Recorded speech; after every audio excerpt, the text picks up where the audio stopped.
नमस्कार। स्वागत आप सबका मेरे छोटे से यूट्यूब चैनल मेरी बात पर। आज देश के गृह मंत्री एक इंटरव्यू देते हैं अमित शाह जी, और उसमें वो एक बात बोलते हैं, एक बयान जारी करते हैं कि इस देश पे सबसे बड़ा बोझ देश के वो अनपढ़ लोग हैं। देश पे सबसे बड़ा बोझ देश के अनपढ़ लोग, इन्हें ये बात उन्होंने बोली है। और इसके साथ साथ उन्होंने बोला है कि वो लोग बोझ इसलिए हैं कि वो देश के संविधान को नहीं जानते, वो अपने हक को, अपने अधिकारों को नहीं जानते, वो इस देश के प्रति अपने करते हुए अपनी ड्यूटीज़ उनको नहीं जानते। उनकी बात से मैं पूरी तरह सहमत हूँ, और ये सुन के मुझे अच्छा भी लगा कि वो कम से कम जानते तो हैं इस देश की सबसे बड़ी समस्या है क्या। लेकिन इसके साथ साथ देश और मैं और वो अनपढ़ जनता या जनार्दन जिनको वो अनपढ़ बोल रहे हैं, देश पे बोझ बोल रहे हैं, वो एक ही सवाल इस देश के गृह मंत्री से, अमित शाह जी से पूछना चाहेंगे, इस सरकार से पूछना चाहेंगे कि उन्होंने एजुकेशन को लेके पिछले 5-7 सालों में किया क्या है। कोरोना को चलते हुए पिछले 2 साल में पढ़ाई या एजुकेशन का जो असर हुआ है, ये देश की सारी जनता जानती है, सब लोग जानते हैं कि अभी 2 सालों में पढ़ाई का स्तर क्या आ गया है, बच्चे पढ़ाई से कितना दूर और कितना पास हो चुके हैं। बहुत सारे लोग ऐसे भी हैं देश में जिनके पास में मोबाइल ख़रीदने के पैसे नहीं है, मोबाइल में डाटा डलवाने के पैसे नहीं है, तो उनके बच्चे इन 2 सालों में उन्होंने क्या पढ़ाई की होगी, कहाँ से पढ़ाई की होगी, क्या पढ़ा होगा। और दिल्ली और केरल, इन 2 राज्यों को छोड़ के आप पूरे देश में ये बता दीजिए कि कहाँ पे स्कूल व्यवस्था ठीक है, कहाँ पे आपकी एजुकेशन सिस्टम सही चल रहा है।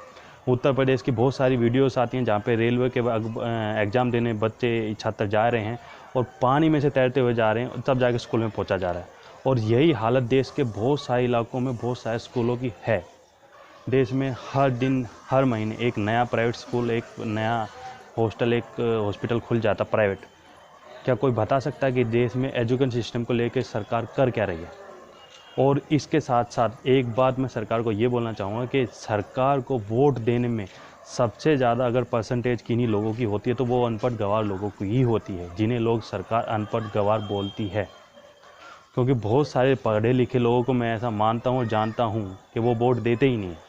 तो सरकार बनाने में, सरकार को चलाने में, या फिर सरकार को 5 सालों को टिकाए रखने में सबसे ज़्यादा अगर किसी का योगदान होता है तो उन पढ़े लिखे लोगों का ही होता है। तो सबसे बड़ी बात तो ये है कि जितनी ये सब लोग पढ़ गए, इस देश की जनता हकीकत में ओरिजिनली अगर पढ़ गई, तो शायद मेरे को लगता है कि सरकार कौन सी रहेगी, कौन सी नहीं रहेगी, आप सब लोग जानते हो। अनपढ़ लोगों ने ही ये लोग उम्मीद लगा लेते हैं। अनपढ़ लोगों की सबसे बड़ी बात है कि ये लोग उम्मीद लगा लेते हैं और ये सोचते हैं कि हाँ, ये सरकार हमारा कुछ अच्छा करेगी, इसको लेके ये सरकार को बिठा देते हैं। केरल में और दिल्ली में 2 देश के ऐसे राज्य हैं जहाँ पे शिक्षा व्यवस्था कुछ हद तक, या यूँ कहीं यहीं पे ठीक है। आप स्कूल देख लीजिए यहाँ के। और सबसे ज़्यादा अगर दिल्ली में पॉपुलेशन, तो उसका कारण भी यही है कि यहाँ पे सबसे ज़्यादा लोग अपने बच्चों की पढ़ाई के लिए ही आते हैं। अलग अलग राज्यों से, चाहे यूपी हो, राजस्थान हो, बिहार हो, कहीं भी हो, वहाँ से लोग दिल्ली में सिर्फ़ और सिर्फ अपने बच्चों की पढ़ाई के लिए ही आते हैं। और मौजूदा सरकार है, बीजेपी, उनके कितने ऐसे सांसद हैं जो पढ़े लिखे हैं, कितने ऐसे मंत्री हैं जो पढ़े लिखे, अपने सांसद, अपने एमएलए की अगर वो डिग्री बताएं तो ज़्यादा अच्छा रहेगा। बहुत सारे देश में मंत्री, एमएलए, सांसद ऐसे हैं जो अनपढ़ गँवार हैं, अंगूठा छाप हैं, जिन्हें ठीक से हिंदी तक पढ़नी नहीं आती, पर वो देश के बहुत सारे उच्च अधिकारी, उच्च पद पर वास कर रहे हैं। और ये सब किन लोगों के कारण है? देश की उन जनता के कारण जो अनपढ़ है।